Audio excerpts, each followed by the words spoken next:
पहिलो हामीले शिर अक्षर तीनवटा मध्ये शिर अक्षर यहाँ तीनवटा छन् यहाँ तीनवटा मध्ये चाहिँ हामीले रागो पढिसकेको छु। अब लागो यहाँ आउनेछ। लागो भने चाहिँ यो व्यञ्जन अघि जस्तै यो व्यञ्जन वर्णको अगाडि अथवा व्यञ्जन वर्णको शिरमा है माथि टाउकोमा छ नि यो व्यञ्जन वर्णको टाउको भएन हैन। व्यञ्जन वर्णको शिरमा ला लाग्यो कारणले लागो भनिन्छ हैन।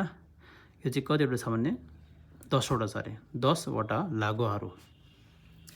त्यो जीवन फेरि कसरी पढ्ने भन्दाखेरि यो भन्दा पहिलो भिडियो मैले बनाएको थियो हो त्यसरी पढ्ने हो। जस्तै अनि ला भयो हैन। यो ला त ला नै पढ्नुपर्छ माथिको सबै ला नै पढ्नुपर्छ माथिको त हैन।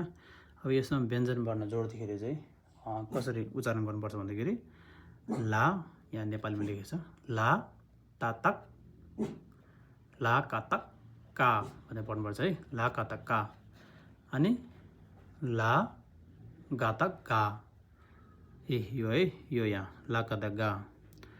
तेस्रोमा ला गातक गा भनेर पढ्नु हुँदैन ला गातक गा भनेर पढ्नुपर्छ ला गातक गा। अनि ला चतक चा ला चतक चा भनेर पढ्नुपर्छ ला चतक चा। यो ला चतक जा भनेर पढ्नुपर्छ कसरी ला चतक जा। अनि यो ला ततक ता भयो हैन ला ततक ता। अनि ला दातक दा अनि ला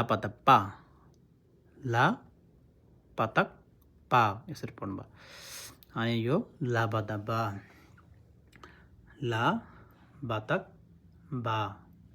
अनि ला तक ला भनेर पढ्नुपर्छ है ला तक ला भनेर पढ्नुपर्छ ला तक ला।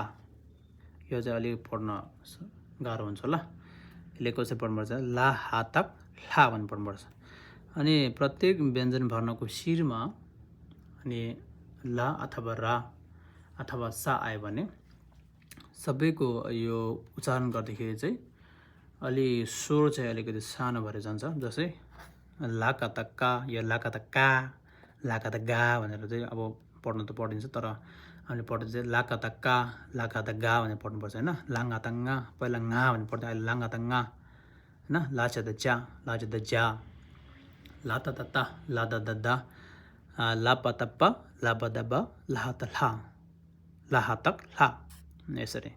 अनि फेरि हामीले यसरी पढ्दाखेरि चाहिँ कसैले अब पढ्दाखेरि मुखमा अब पढेको कारणले मुखमै बस्छ। अनि फेरि हामीले सकिँदैन फेरि अक्षर चिनेर यो अक्षर के हो भन्दाखेरि कहिले सक्दैन। त्यसै कारणले हामीले अक्षर पनि चिन्दै पढ्नुपर्छ।